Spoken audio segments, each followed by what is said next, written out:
किंतु योग मार्ग पे चलते चलते मन भटक तो सकता है। भटक क्यों नहीं सकता? अवश्य भटक सकता है। केशव, तो फिर ब्रह्म की प्राप्ति के मार्ग में इस भटकन का परिणाम क्या होता है?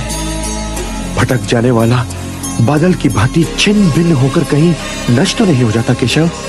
वो चाहे लोक हो चाहे परलोक, कल्याणकारी शुभ कार्य करने वालों की दुर्गति तो हो ही नहीं सकती।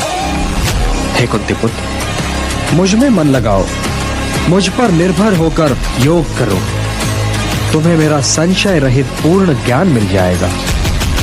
हे धनंजय, सबसे बड़ा सत्य तो मैं ही हूं, अर्थात उसकी इंद्रियां उसके वश में होती है, और अपनी इंद्रियों को केवल वही अपने वश में कर सकता है जिसका अपना मन अपने वश में।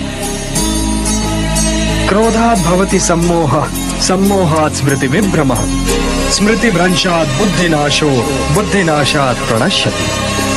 सामान्य पुरुष विषय का ध्यान करता है और विषय का ध्यान उसे आसक्त बना देता है। इस आसक्ति या लगाव से काम का जन्म होता है। जब काम की पूर्ति नहीं होती तो क्रोध उत्पन्न होता है। जब क्रोध उत्पन्न होता है तो विषय के प्रति मोह और बढ़ जाता है, और जब मोह और बढ़ जाता है पार्थ, तो सोचने की शक्ति भटक जाती है।